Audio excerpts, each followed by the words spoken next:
Hello, my global friends. COVID-19 has been pandemic for more than a year. Why some people were not infected with COVID-19? And here's a lesson learned from smallpox, a lesson from history of smallpox pandemic. In the 18th century in Europe, it is estimated that 400,000 people died from the disease per year, and smallpox is estimated to have killed up to 300 million people in the 20th century. As recently as 1967, some 15 million cases happened every year. So in 1967, the World Health Organization intensified the efforts of a smallpox vaccination program to eliminate the disease. In 1979, the goal was accomplished, and smallpox had been globally eradicated disease declared by WHO. Okay, now let's go back to the history. First of all, smallpox virus. Smallpox is caused by a viral pathogen called a variola virus, which is like a brick-shaped virus. Okay, the brick-shaped virus like that, and it's a DNA containing member of a Peroxiviridae family, and there are two clinical types, distinct types. One called a variola major, which is more prevalent in Asia and West Africa, with a case fatality rates of 15 to 25% in unvaccinated people, more than 40% deaths in the children younger than 1 year of age. Another one is a variola minor, which is a more milder and gentle. And here we're going to focus on variola major because of the high death rate. Okay, now let's see the smallpox pathology, which the virus preferentially attacks skin cells. Here shown a picture of a child with smallpox in Bangladesh in 1973. Then when virus replicated in the skin cell and damaged skin cells, say 12 to 15 days post-infection, the symptoms, the damage appear more or most obvious. Characteristics of pimples tend to erupt, okay, to create this type of specific lesion. And pimples start from a mouth, then arms, then rest of the body later on. And this lesion called macules. And at this stage, the victims is the most contagious through contact. Okay, now let's see the smallpox treatment. In ancient time, there was no hope, no cure. And nowadays, as in 2018, FDA approved antiviral medication for smallpox treatment. Other is a supportive treatment.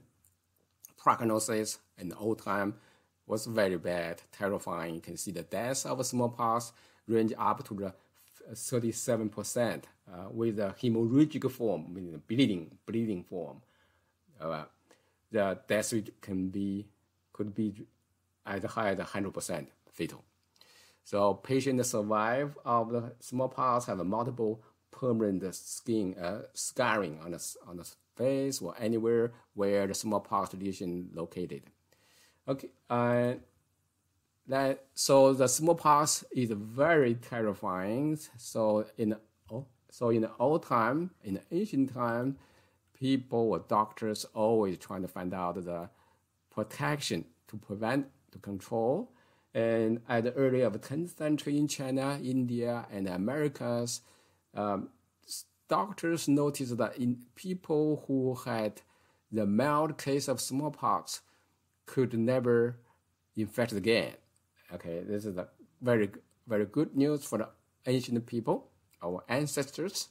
And later on, as you can see here, in the 960 to 1280 AD, in the Song Dynasty of China, variolation. This is a technique, clinical technique called variolation, described in the Chinese ancient writings, in which doctors took a smallpox lesion and dried it up to make a powder and let people inhale or place the powder on the skin to generate mild infection, mild disease, eventually to produce certain type of immunity. But this approach have a very, very serious side effects. One is fatal cases occasionally happen, and second, the people with a variolation could spread the virus anywhere they go. This is a very, very dangerous for in terms of a viral transmission. Then modern science of vaccination started in 1798 when Edward Jenner's observation of milkmaids who contracted a mild infection of hands with cowpox. Cowpox never had a smallpox, okay, or very, very rarely had smallpox. So the milkmaids who milk the cow to get the milk from a cow, so they contact if the cow, the animal had a cowpox infection, they through the contact with through the milking, these ladies had a cowpox infection on the hands, but they never have a real smallpox infection in Europe. At that time, this is the quite outbreak, eventually epidemic, a pandemic, killed quite many, we saw about 1 million people talking in the beginning, but they were the survivors. And Louis Pasteur made the word vaccination. Vaccination is the word from Latin, vacca. Vacca is from the Latin word cow. So something from a cow can protect people from smallpox. Okay, and now let's continue on the Jenner study.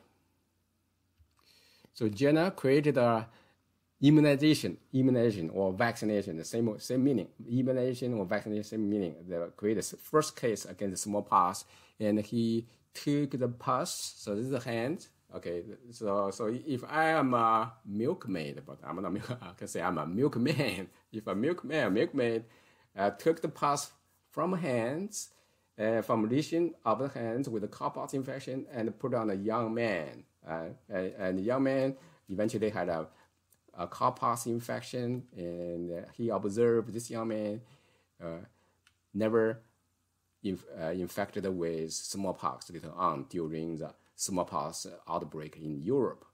But nowadays we have a more effective vaccination with varicella virus. This is another close relative of variola family. Okay, so let's go back here. Variola family is called a Poxviridae. Poxviridae families have several members. Smallpox is the one that infects humans, and cowpox is another member that infects animals, such as cow. And varicella is another close relative of this family. But varicella normally doesn't infect humans, but it can generate some infection, some mild infection that can create the immune reaction.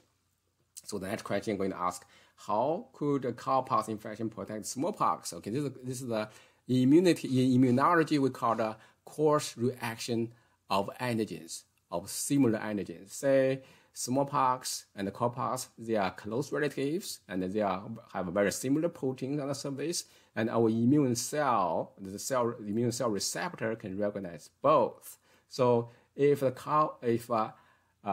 milkmaids get a cowpox infection, and their immune cells will get the information about cowpox, which is very similar to smallpox, and to generate immune memories. We talk about memory B cells, memory T cells. So when the smallpox infect them, the immune memory wakes up, and to generate stronger or more powerful defense against smallpox. So they have a cowpox infection. In the end, whenever the smallpox attacks them, the body was ready to for the defense. Okay, now I'm going to go back to the question, why would some people not infected with COVID-19? This lesson from smallpox. Smallpox, let's sum up what we heard, you watched here from this episode. And from history, you can see in 1969, WHO started the smallpox vaccine program. About 12 years later, smallpox had been globally eradicated. The mission was done.